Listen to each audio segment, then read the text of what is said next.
আমি তোমাকে প্রচুর গালাগালি দিলাম, তোমার বাবা মাকে গালাগালি দিলাম, তোমার পুরো পরিবার গোষ্ঠীকে গালাগালি দিলাম, তারপর বললাম আমার ভুল হয়ে গেছে, ক্ষমা করে দাও। নেতাজিকে নিয়ে আলটপকা মন্তব্য করে কেউ পার পেয়ে যাবে এটা যেন ভুলেও না ভাবে, এটুকু বলে দিতে পারি।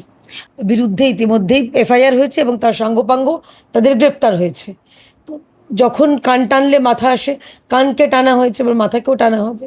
বিজেপির সাংসদ অনন্ত মহারাজ তিনি কিন্তু নেতাজি নিয়ে একাধিক বিতর্কিত মন্তব্য করেছেন এবং দেখা গেল আমাদের রাজ্যের মুখ্যমন্ত্রী তিনি কিন্তু শাস্তি প্রদান করলেন তার কাছ থেকে। আগের সরকার যে বঙ্গবিভূষণ পদ মানে মুকুটটা দিয়েছিলেন, পালকটা, সেটাকে কেড়ে নিলেন। তাহলে এটাই কি যথেষ্ট শাস্তি হলো নেতাজিকে নিয়ে এমন বিরূপ মন্তব্যের? সবার আগে বলি, নেতাজিকে নিয়ে কোনো কটূক্তি, কোনো বক্তব্য, কোনো মানে মানে মিথ্যে কথা যে বা যারা ছড়াচ্ছে তাতে নেতাজির কিছু এসে যায় না। নেতাজি আমাদের বাঙালির মননে, আমাদের অন্তঃস্থলে, আমাদের হৃদয়ে। এবং নেতাজি সেই মানুষ যাকে নিয়ে বা যাকে ছাড়া স্বাধীনতা সংগ্রাম ভাবা যায় না, আবার স্বাধীনতা সংগ্রামও নেতাজিকে ছাড়া ভাবা যায় না, অর্থাৎ একে অপরের পরিপূরক। সেই জায়গায় দাঁড়িয়ে বাঙালির আইকনকে কোনো পালকধারী মহারাজ যদি এরকমভাবে অপমান করেন, তাতে তার অভব্যতা, তার কুশিক্ষা এবং তার অজ্ঞানতা প্রকাশ পায়। আমি ধন্যবাদ জানাবো বর্তমান সরকারকে, আমাদের মাননীয় মুখ্যমন্ত্রীকে।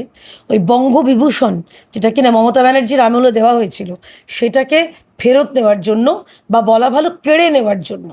এটা কেড়ে নেওয়াই উচিত কাজ হয়েছে। সবার মুকুটে সব পালক নাহি সাজে, ওনার মুকুটে এই পালক সাজে না, প্রথম।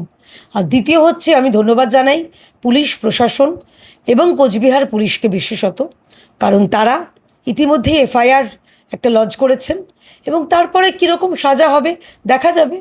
এবং আমরা তো নিজেদের জনতার আদালত তৈরি করব না। মানুষ, আমাদের ভারতীয় জনতা পার্টি বলো বা সরকার বলো, আমাদের পুরোপুরি ভরসা আছে আইনের ওপর, আদালতের ওপরে।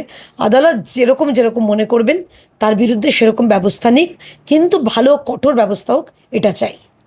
কিন্তু এই যে শুধুমাত্র বঙ্গবিভূষণ পদটাই কেড়ে নেওয়া হলো, অন্যদিকে দেখা যাচ্ছে তার যে সাঙ্গপাঙ্গ তাদেরকে অ্যারেস্ট করা হচ্ছে, কিন্তু এই অনন্ত মহারাজকে কেন অ্যারেস্ট করা হচ্ছে না?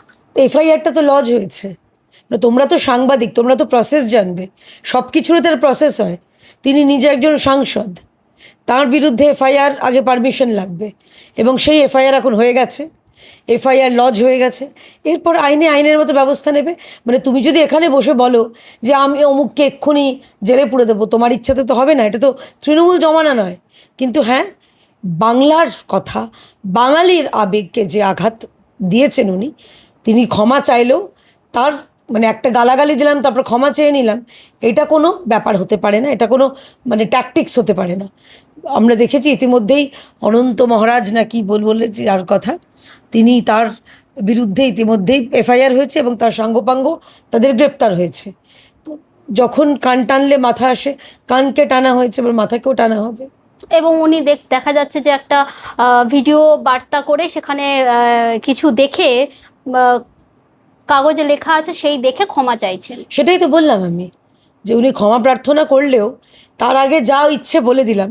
আমি তোমাকে প্রচুর গালাগালি দিলাম, তোমার বাবা মাকে গালাগালি দিলাম, তোমার পুরো পরিবার গোষ্ঠীকে গালাগালি দিলাম, তারপর বললাম আমার ভুল হয়ে গেছে, ক্ষমা করে দাও।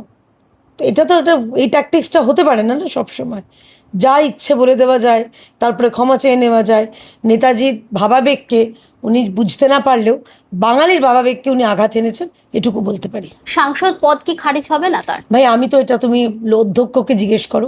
একটা প্রশ্নকে 3বার 4বার ভেঙে ভেঙে বলে তো উত্তর দিতে পারবো না। সাংসদ পদ খারিজ হবে কিনা এটা মাননীয় অধ্যক্ষ বলতে পারবেন, দল উচ্চ নেতৃত্ব সিদ্ধান্ত নেবে। অন্যদিকে দেখা যাচ্ছে যে আলিপুরে যেখানে নেতাজির মূর্তি, সেটাও নেতাজির হাত ভেঙে দেওয়া হচ্ছে। মানে বাংলায় কি চলছে? সবার আগে বলি, বাংলায় যেটা চলছে, মানে মিডিয়া ট্রায়ালটা একটু চলা বন্ধ করতে হবে।